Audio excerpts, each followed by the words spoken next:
Me ensinaram na escola que reforma agrária era sobre a função social da terra. Mas isso é só uma bobagem dos camaradas do MST. Eu tô aqui para falar no vídeo de hoje a respeito de coisas interessantes, de reflexões profundas a respeito de reforma agrária e a respeito de quem tem os verdadeiros direitos sobre as terras no Brasil e no mundo. Olá, eu sou o Lúcio e esse é o canal Economia de Verdade. Considere se inscrever no canal. Como eu disse, no vídeo de hoje vamos falar de reforma agrária. Eu nunca pensei que eu ia falar disso no canal, porque eu sempre vi esse assunto como uma coisa muito uau, eu sou super esquerdista, ou nossa, olha só, socialismo, devemos distribuir as terras para as pessoas. Mas recentemente eu estive numa conversa, num debate, uma discussão, eu não sei exatamente o que era aquilo, mas com uma pessoa e foi bastante interessante.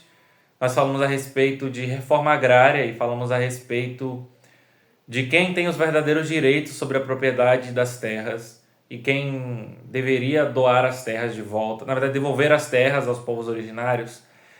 E eu era contra devolver as terras para os povos originários e essa outra pessoa era a favor de devolver essas terras. Então, deixe-me explicar como isso começou. A gente estava falando sobre aplicações do anarcocapitalismo e questões relativas à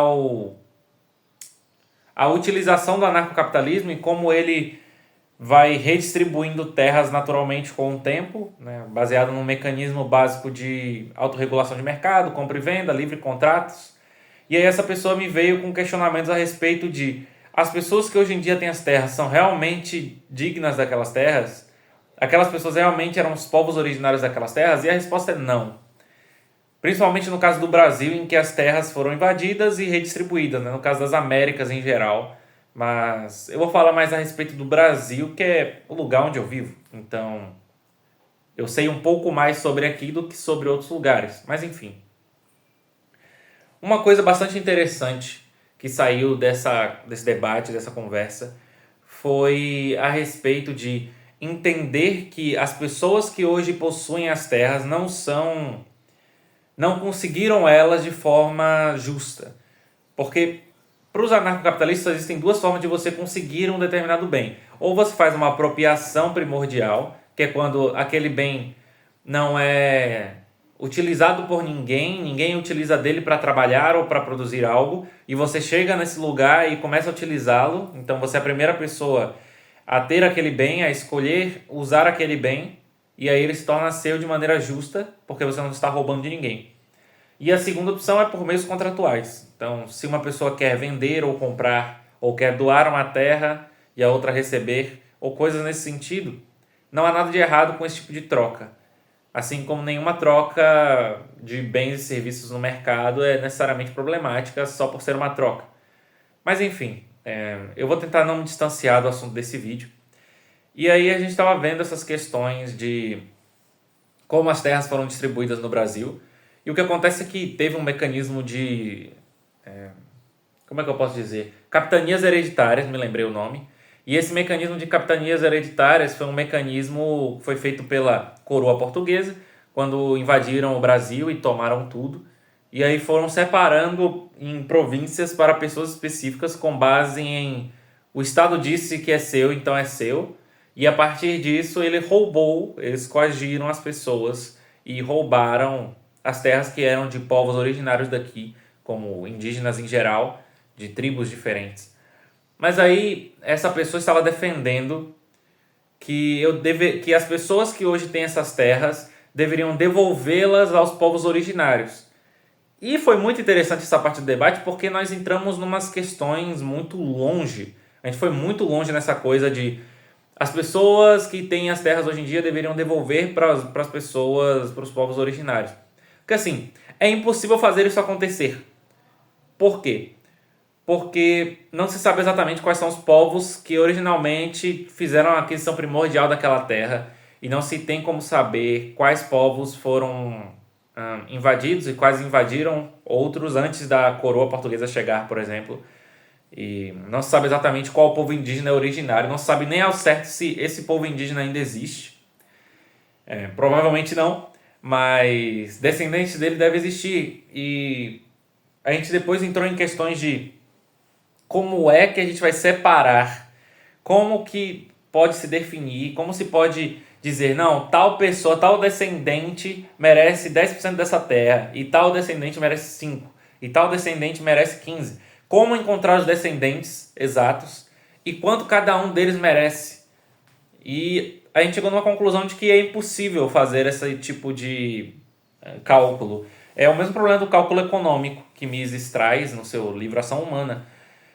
Não tem como você calcular exatamente para onde deve ir cada recurso. E no caso dessa divisão de terras, não tem como ela ser justa. E eu cheguei à conclusão de, se não tem como fazer uma divisão justa das terras para os povos originários, primeiro, porque não se sabe exatamente qual é o povo originário. Segundo, porque não se pode calcular exatamente quem são os descendentes e quanto cada descendente merece. Não se tem como fazer essa divisão, então não se deve fazer essa divisão. Deve-se permitir que o mecanismo de mercado, ao longo do tempo, equilibre as coisas e se autorregule ao ponto de fazer com que as terras vão para as pessoas que servem à sociedade. Porque a tendência do capitalismo é que as pessoas que suprem necessidades da sociedade são recompensadas pelo mecanismo e têm suas empresas alavancadas e conseguem dinheiro e fama e poder. E isso é muito interessante no capitalismo e no anarcocapitalismo, que é essa coisa de livre mercado de verdade. Mas enfim, deixa eu ver se tem mais coisas a dizer a respeito disso. Teve umas questões bastante interessantes de, se eu cometo um crime, outro parente meu merece... se eu cometo um crime e eu morro, um descendente meu merece pagar por isso? E aí a gente chegou em questões de, se meu pai, por exemplo, rouba a terra de um povo indígena, e aí ele morre, e eu hoje em dia tenho acesso a essa terra, mas eu não tive nada a ver com o crime, eu tenho que ter a obrigação de devolver? O certo seria eu devolver, mas o certo é moralmente certo ou eticamente certo? E a gente chegou numa discussão bastante interessante, porque a gente percebeu que moralmente é correto você devolver a terra, mas eticamente você não tem essa obrigação, porque você não fez nada de errado. E você só recebeu a terra por meio de herança, por mais que essa terra não fosse necessariamente do seu pai, e sim de um povo originário. Se a gente fosse considerar o outro contexto de que, se a gente fosse considerar que as pessoas descendentes de ladrões e bandidos deveriam devolver tudo para a sociedade, e eles seriam obrigados a devolver para a sociedade, eticamente o certo era que eles devolvessem para a sociedade, devolvessem para as pessoas que eles roubaram, para os descendentes delas. Acontece que ninguém receberia nada, porque ninguém é dono de nada aqui no Brasil hoje em dia. Seria uma confusão absurda, porque tem um povo originário tal, e aí ele é atacado pelo outro povo. Aí esse outro povo toma a terra dele, aí esse povo que tomou a terra é atacado por um terceiro povo que rouba essa terra, e aí um quarto povo rouba essa terra, e aí chegam os portugueses e roubam essa terra, e a gente não sabe exatamente quem é o povo originário, quem é exatamente a tribo inicial que começou tudo isso, porque era tudo muito passado de pai para filho, e essas coisas se perderam, essa oralidade. E não tem como provar as coisas por meio de oralidade, ou por lendas, ou por contos, ou coisas nesse sentido. Então, nem eu, nem você que está assistindo esse vídeo teria a sua casa, teria o seu terreno, teria suas riquezas, porque todas elas foram tomadas de um povo que já utilizava aquilo. A não ser por exceções de áreas em que os indígenas não alcançavam e que hoje em dia são construídas e tem casas e tem construções e que as pessoas habitam hoje em dia, que trabalham lá e que fazem coisas lá. Mas, em geral, os indígenas ocupavam o Brasil. Eles tinham o Brasil. E o Brasil era deles no sentido de, eles tinham propriedade privada que eles colaboravam ali até certo ponto, eles tinham problemas de guerras entre as tribos, e isso fazia com que a maioria das terras deles mesmos já não fossem deles, já fossem roubadas de outra tribo. Então, assim, se você for levar essas questões de reforma agrária até as últimas consequências, você vai chegar em problemas éticos bastante complexos. De questões de, se eu roubo uma coisa e dou para o meu filho tem que devolver para a sociedade ou não? Ele é obrigado a isso ou não? O moralmente certo é que ele devolva. Mas o certo é ele devolver? Eticamente, tem como derivar que ele deveria devolver?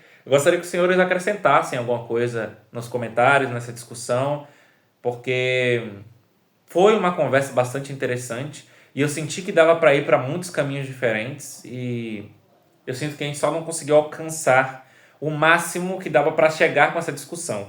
Então, assim, eu acredito que os senhores que clicaram nesse vídeo não acreditavam que eu ia falar sobre isso. Que eu ia falar dessa perspectiva a respeito de reforma agrária, a respeito de direitos naturais, a respeito de direito de propriedade, de livre contrato. E falar a respeito de reforma agrária foi uma coisa que nem eu esperava até, sei lá, ontem, quando eu tive essa conversa. Mas enfim, esse é o vídeo de hoje. Tchau, tchau.